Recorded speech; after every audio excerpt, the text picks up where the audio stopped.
विधानसभा निवडणुका तोंडावर आलेल्या असताना सर्वच पक्षांकडून विधानसभा मतदारसंघाचा आढावा घेतला जातोय।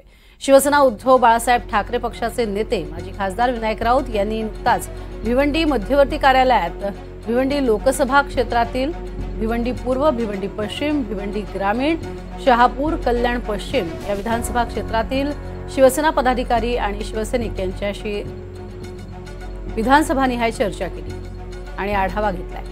यावेळेला भिवंडी लोकसभा संपर्क प्रमुख माजी आमदार रुपेश म्हात्रे, ज्येष्ठ नेते कृष्णकांत कोंडलेकर हे देखील उपस्थित